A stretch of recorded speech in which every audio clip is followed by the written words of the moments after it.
Bonjour et bienvenue sur la Bible en 365 jours, votre rendez-vous quotidien pour découvrir, approfondir et méditer la parole de Dieu.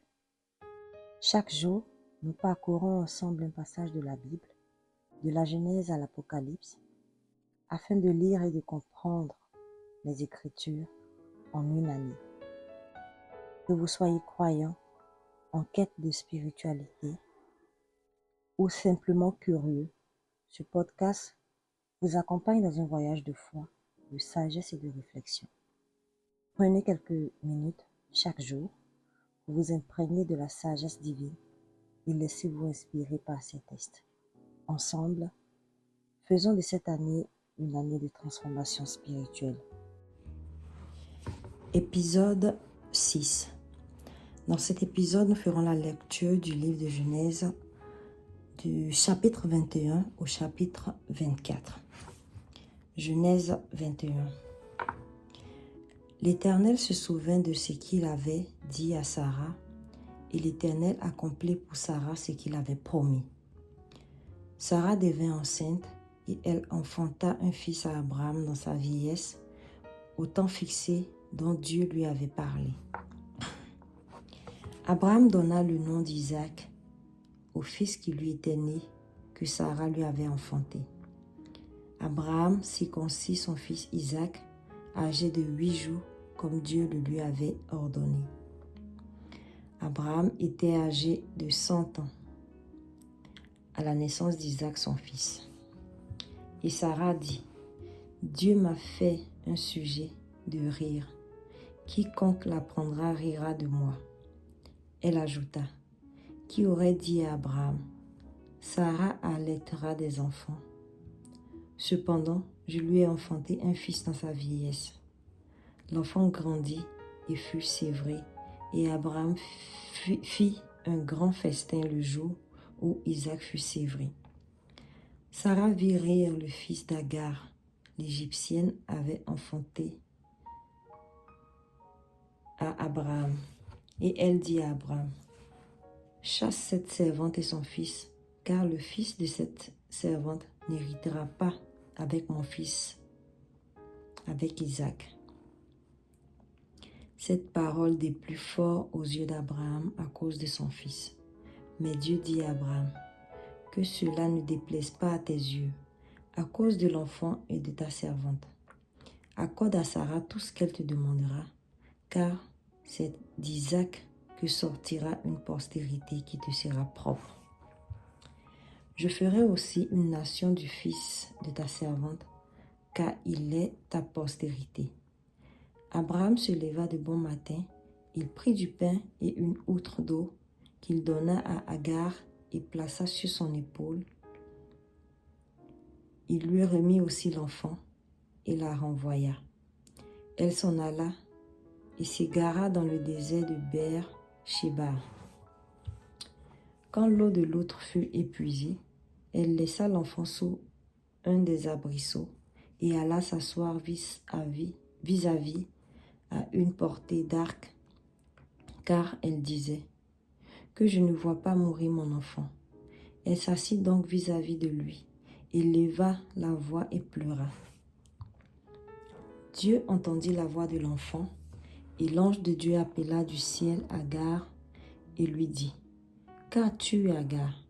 Ne crains point, car Dieu a entendu la voix de l'enfant dans le lieu où il est. Lève-toi, prends l'enfant, saisis-le de ta main, car je ferai de lui une grande nation. » Et Dieu lui ouvrit les yeux, et elle vit un puits d'eau. Elle alla remplir d'eau l'outre et donna à boire à l'enfant. Dieu fut avec l'enfant qui grandit, habita dans le désert et devint tireur d'arc. Il habita dans le désert de Paran, et sa mère lui prit une femme du pays d'Égypte. En ce temps-là, Abimelech, accompagné de Picol, chef de son armée, parla ainsi à Abraham, « Dieu est avec toi dans tout ce que tu fais. Jure-moi maintenant ici, par le nom de Dieu, que tu ne tromperas ni moi, ni mes enfants, ni mes petits-enfants, et que tu auras pour moi et le pays où tu séjournes la même bienveillance que j'ai eue pour toi. »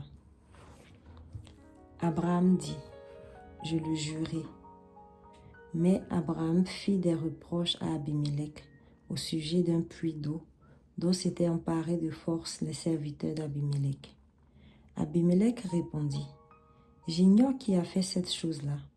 Tu ne m'en as point informé, et moi, je ne l'apprends qu'aujourd'hui. » Et Abraham prit des brebis et des bœufs qu'il donna à Abimelech, et ils firent tous deux alliance. Abraham mit à part 7 jeunes brebis, et Abimelech dit à Abraham, « Qu'est-ce que c'est cette jeune brebis que tu as mise à part ?» Il répondit, « Tu accepteras de ma main ces 7 brebis, afin que cela me serve de témoignage que j'ai creusé ce puits. » C'est pourquoi on appelle ce lieu Be'er Sheba, car c'est là qu'ils jurèrent l'un et l'autre. Ils firent donc alliance à Be'er Sheba. Après quoi, Abimelech se leva avec Picol, chef de son armée, et ils retournèrent au pays des Philistins. Abraham planta des tamarix à Be'er Sheba, et là, il invoqua le nom de l'Éternel Dieu, le Dieu de l'éternité. Abraham séjourna longtemps dans le pays des Philistins. Genèse 22.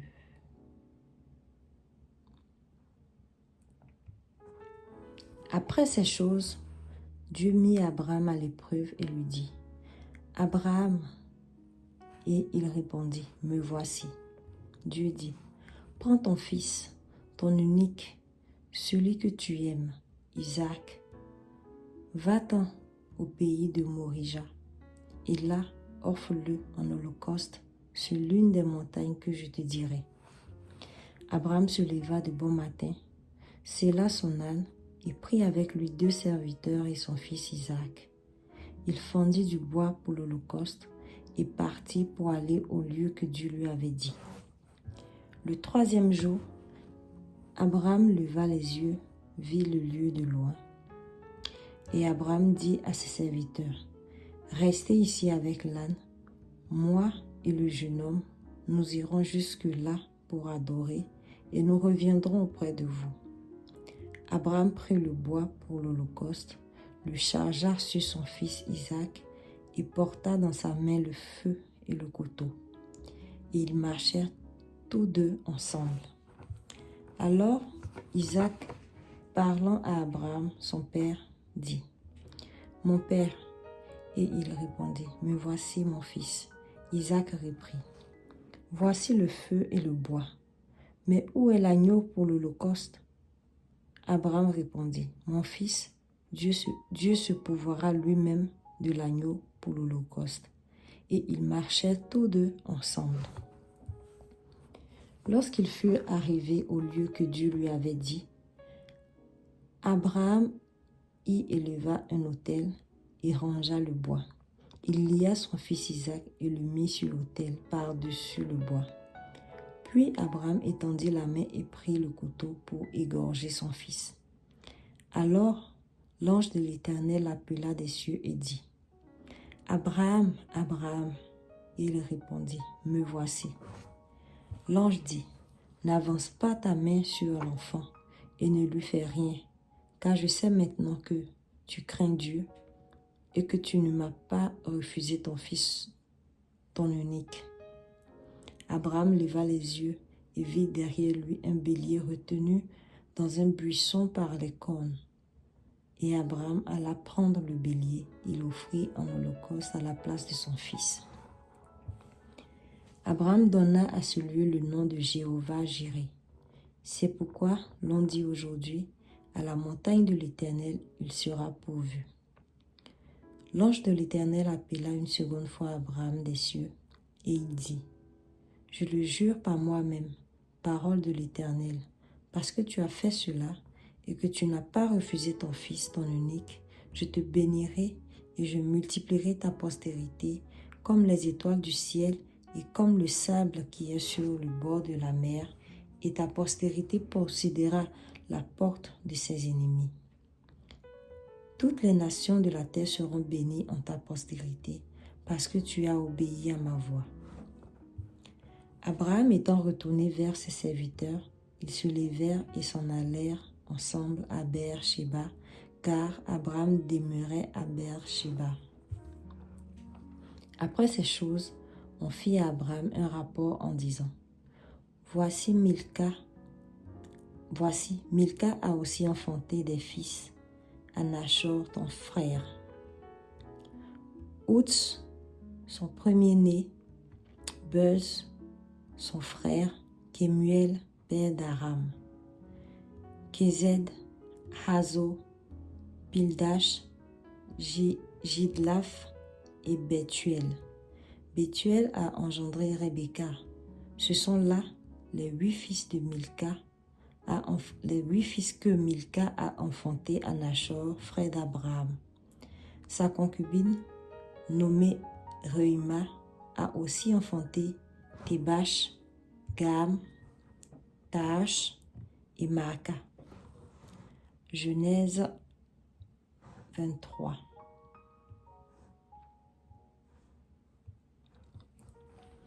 La vie de Sarah fut de 127 ans. Telles sont les années de la vie de Sarah.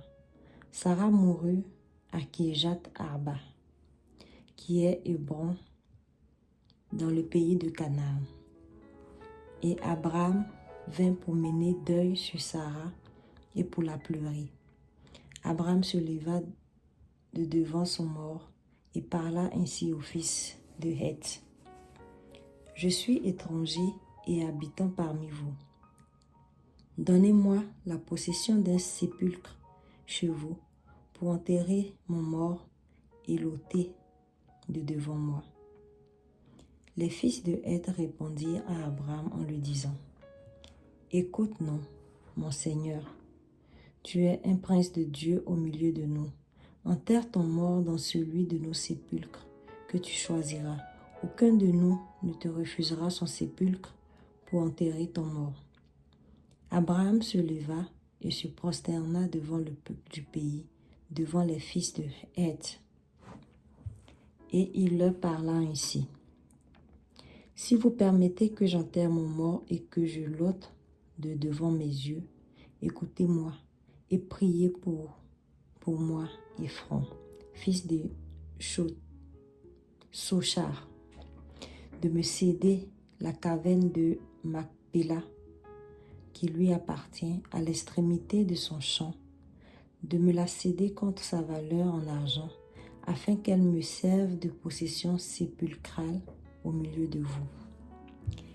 Ephron était assis parmi les fils de Heth, et Ephron, le Hétien, répondit à Abraham en présence des fils de Heth et de tous ceux qui entraient par la porte de la ville. Non, mon Seigneur, écoute-moi, je te donne le champ et je te donne la caverne qui y est. Je te les donne aux yeux des fils de mon peuple. Enterre ton mort. Abraham se prosterna devant le peuple du pays. Et il parla ainsi à Ephron, en présence du peuple du pays. Écoute-moi, je te prie. Je donne le prix du champ. Accepte-le de moi et j'y enterrerai mon mort. Et Ephron répondit à Abraham en lui disant, Mon Seigneur, écoute-moi. Une terre de 400 cycles d'argent, qu'est-ce que cela entre moi et toi? Enterre ton mort. Abraham comprit Ephron, et Abraham pesa à Ephron l'argent qu'il avait dit, en présence des fils de Heth, 400 cycles d'argent ayant cours chez le marchand. Le champ d'Ephron à Macpéla, vis-à-vis de Mamré, le champ et la caverne qui y est, et tous les arbres qui sont dans le champ, et dans toutes ses limites alentour, devint ainsi la propriété d'Abraham aux yeux des fils de Heth et de tous ceux qui entraient par la porte de la ville. Après cela, Abraham enterra Sarah, sa femme, dans la caverne du champ de Macpéla, vis-à-vis de Mamré, qui est Hébron, dans le pays de Canaan. Le champ et la caverne qui y est demeurèrent à Abraham comme possession sépulcrale acquise des fils de Heth. Genèse 24. Abraham était vieux, avancé en âge, et l'Éternel avait béni Abraham en toutes choses. Abraham dit à son serviteur, le plus ancien de sa maison, l'intendant de tous ses biens, « Mais, je te prie, ta main sous ma cuisse, et je te ferai jurer par l'Éternel, le Dieu du ciel et le Dieu de la terre, de ne pas prendre pour mon fils une femme parmi les filles de Cananéens, au milieu desquelles j'habite, mais d'aller dans mon pays et dans ma patrie, prendre une femme pour mon fils Isaac. » Le serviteur lui répondit, « Peut-être la femme ne voudra-t-elle pas me suivre dans ce pays-ci? Devrais-je mener ton fils dans le pays d'où tu es sorti? » Abraham lui dit, « Garde-toi d'y mener mon fils. L'Éternel, le Dieu du ciel, qui m'a fait sortir de la maison de mon père et de ma patrie, qui m'a parlé et qui m'a juré en disant, « Je donnerai à ce pays à ta postérité. Lui-même enverra son âge devant toi, et c'est de là que tu prendras une femme pour mon fils. Si la femme ne veut pas te suivre, tu seras dégagé de ce serment que je te fais faire. Seulement, tu ne mèneras pas mon fils. » Le serviteur mit sa main sous la cuisse d'Abraham, son seigneur, et lui jura d'observer ces choses. Le serviteur prit 10 chameaux parmi les chameaux de son seigneur, et il partit, ayant à sa disposition tous les biens de son seigneur. Il se leva et alla en Mésopotamie, à la ville de Nachor. Il fit reposer les chameaux sur leurs genoux, hors de la ville, près d'un puits, au temps du soir, au temps où sortent celles qui vont puiser de l'eau. Et il dit, « Éternel, Dieu de mon Seigneur Abraham, fais-moi, je te prie, rencontrer aujourd'hui ce que je désire et use de bonté envers mon Seigneur Abraham. Voici, je me tiens près de la source d'eau, et les filles des gens de la ville vont sortir pour puiser l'eau. Que la jeune fille à laquelle je dirai, penche ta cruche, je te prie, pour que je boive, et qui répondra, bois, je donnerai aussi à boire à tes chameaux, soit celle que tu as destinée à ton serviteur Isaac. Et par là, je connaîtrai que tu uses de bonté envers mon Seigneur. » Il n'avait pas encore fini de parler que sortit sa cruche sur l'épaule Rebecca, née de Bethuel, fils de Milca, femme de Nachor, frère d'Abraham. C'était une jeune fille très belle de figure. Elle était vierge et aucun homme ne l'avait connue. Elle descendit à la source, remplit sa cruche et remonta. Le serviteur courut au-devant d'elle et dit, « Laisse-moi boire, je te prie, un peu d'eau de ta cruche. » Elle répondit, « Bois, mon Seigneur. » Et elle s'empressa d'abaisser sa cruche sur sa main et de lui donner à boire. Quand elle eut achevé de lui donner à boire, elle dit, « Je puiserai aussi pour tes chameaux, jusqu'à ce qu'ils aient assez bu. » Et elle s'empressa de vider sa cruche dans l'abreuvoir et courut encore au puits pour puiser, et elle puisa pour tous les chameaux. L'homme la regardait avec étonnement et sans rien dire, pour voir si l'Éternel faisait réussir son voyage ou non. Quand les chameaux eurent fini de boire, l'homme prit un anneau d'or du poids d'un demi-cycle et 2 bracelets du poids de 10 cycles d'or. Et il dit, « De qui es-tu fille?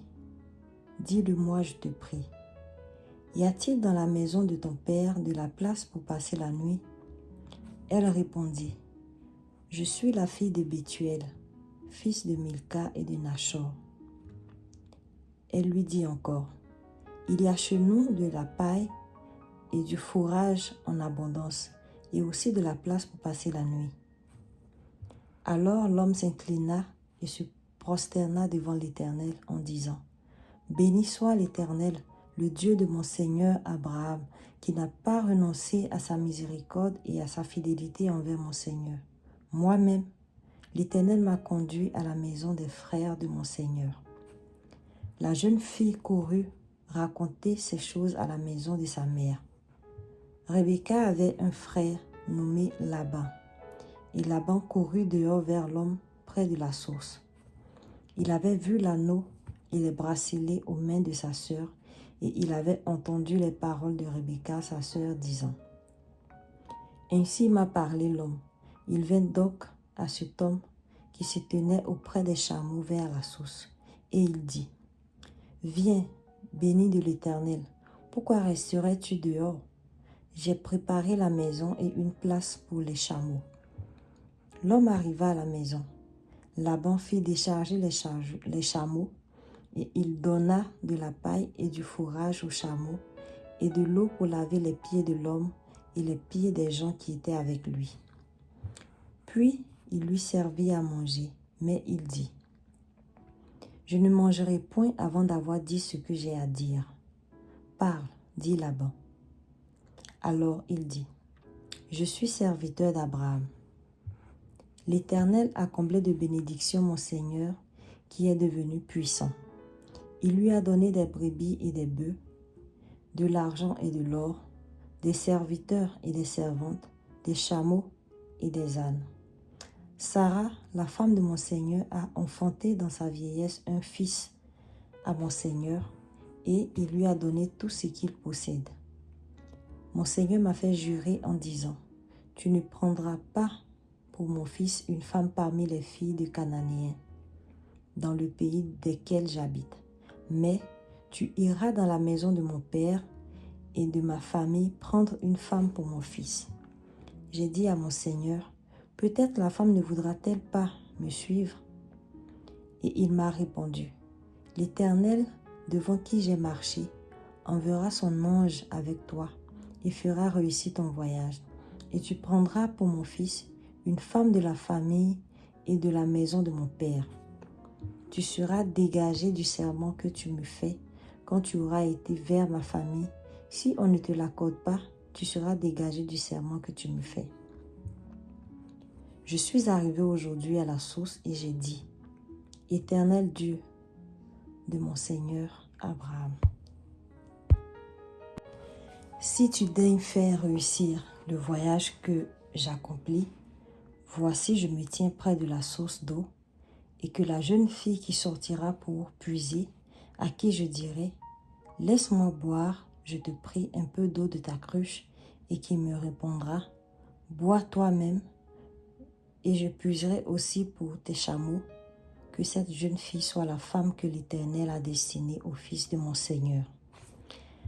Avant que j'eusse fini de parler en mon cœur, voici Rebecca est sortie, sa cruche sur l'épaule.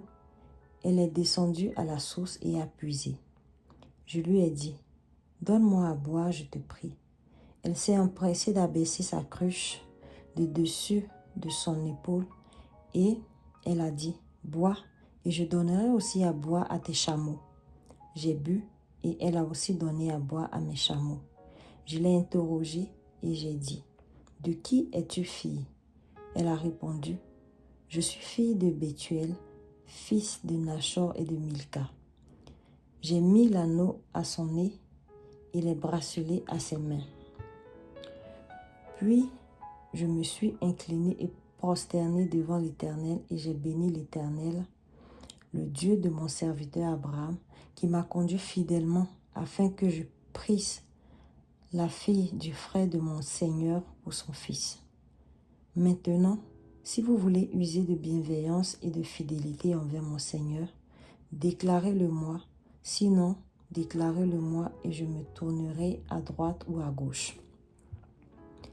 Laban et Bethuel répondirent et dirent, « C'est de l'Éternel que la chose vient. Nous ne pouvons te parler ni en mal ni en bien. Voici Rebecca devant toi. Prends et va, et qu'elle soit la femme du fils de ton Seigneur comme l'Éternel l'a dit. » Lorsque le serviteur d'Abraham eut entendu leurs paroles, il se prosterna en terre devant l'Éternel. Et le serviteur sortit des objets d'argent, des objets d'or et des vêtements qu'il donna à Rebecca. Il fit aussi de riches présents à son frère et à sa mère. Après quoi, ils mangèrent et burent, lui et les gens qui étaient avec lui, et ils passèrent la nuit. Le matin, quand il fut levé, le serviteur dit, « Laissez-moi retourner vers mon Seigneur. » Le frère et la mère dit, « Que la jeune fille reste avec nous quelque temps encore, une dizaine de jours, ensuite tu partiras. » Il leur répondit, « Ne me retardez pas, puisque l'Éternel a fait réussir mon voyage. Laissez-moi partir et que j'aille vers mon Seigneur. » Alors ils répondirent, « Appelons la jeune fille et consultons-la. » Ils appelèrent donc Rebecca et lui dirent, « Veux-tu aller avec cet homme ?» Elle répondit, « J'irai. » Et ils laissèrent partir Rebecca, leur sœur et sa nourrice, avec le serviteur d'Abraham et ses gens. Ils bénirent Rebecca et lui dirent, « Ô notre sœur, puisses-tu devenir des milliers, de myriades, et que ta postérité possède la porte de ses ennemis. » Rebecca se leva avec ses servantes. Elles montèrent sur les chameaux et suivirent l'homme. Et le serviteur emmena Rebecca et partit. Cependant, Isaac était revenu du puits de la Chaïroie et il habitait dans le pays de Midi. Un soir qu'Isaac était sorti pour méditer dans les champs, il leva les yeux et regarda, et voici les chameaux arrivaient. Rebecca leva aussi les yeux, vit Isaac et descendit de son chameau. Elle dit au serviteur, « Qui est cet homme qui vient dans les champs à notre rencontre ?» Et le serviteur répondit, « C'est mon Seigneur. » Alors elle prit son voile et se couvrit. Le serviteur raconta à Isaac toutes les choses qu'il avait faites. Isaac conduisit Rebecca dans la tente de Sarah, sa mère. Il prit Rebecca et devint sa femme, et il l'aima. Ainsi fut consolé Isaac après avoir perdu sa mère. Parole du Seigneur notre Dieu. Nous rendons grâce à Dieu. Merci d'avoir écouté la Bible en 365 jours. Que cette lecture quotidienne soit une source d'inspiration, de paix et de guidance dans votre vie. N'oubliez pas, chaque jour est une nouvelle occasion de vous connecter à la parole de Dieu et de nourrir votre foi. Rejoignez-nous demain pour une nouvelle étape dans ce voyage spirituel. En attendant, que la grâce et la sagesse divine vous accompagnent dans toutes vos actions. Soyez bénis et à très bientôt pour une nouvelle lecture.